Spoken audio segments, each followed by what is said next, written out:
নমস্কাৰ আপোনালোক সকলোকে মোৰ অন্য এটা ভিডিঅ'লৈ স্বাগতম জনাইছোঁ।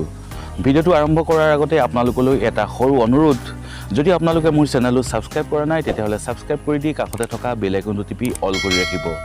আৰু যিসকলে মোৰ চেনেলটো ছাবস্ক্ৰাইব কৰি ৰাখিছে তেওঁলোকক বহুত বহুত ধন্যবাদ। প্ৰিয় দৰ্শক, ৰেঙনি টিভিত সম্প্ৰচাৰিত হৈ থকা বেহৰবাৰী আউটপোষ্ট আমাৰ সকলোৰে প্ৰিয় এখন ধাৰাবাহিক, যিখন ধাৰাবাহিকে বৰ্তমান সময়ত 2000 খণ্ডতকৈও অধিক খণ্ড অতিক্ৰম কৰিলে। চাওঁতে বেহৰবাৰী আউটপোষ্ট ধাৰাবাহিকখনে 8টি বছৰ অতিক্ৰম কৰিলে। প্ৰিয় দৰ্শক, বেহৰবাৰী আউটপোষ্ট ধাৰাবাহিকখনৰ আজি জন্মদিন। বেহৰবাৰী আউটপোষ্টৰ আমাৰ সকলোৰে মৰমৰ মণিবৌয়ে নিজৰ ফেচবুক পেজৰ জৰিয়তে অসমবাসী ৰাইজক ধন্যবাদ জ্ঞাপন কৰিছে এনেদৰে। বেহৰবাৰী আউটপোষ্টৰ আজি 8 বছৰীয়া জন্মদিন।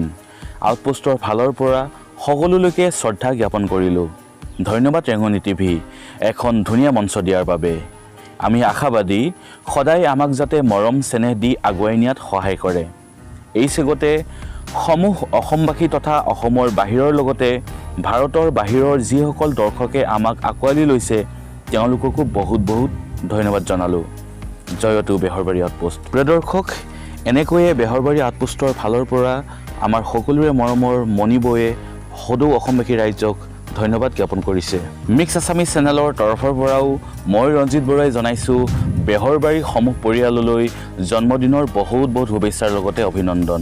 এনেকৈয়ে বছৰৰ পাছত বছৰ অসমবাসী ৰাইজৰ মাজত বেহৰবাৰী আউটপোষ্ট ধাৰাবাহিকখন সজীৱ হৈ থাকক, লগতে বেহৰবাৰী আউটপোষ্টখনৰ দীৰ্ঘায়ু কামনা কৰিলোঁ।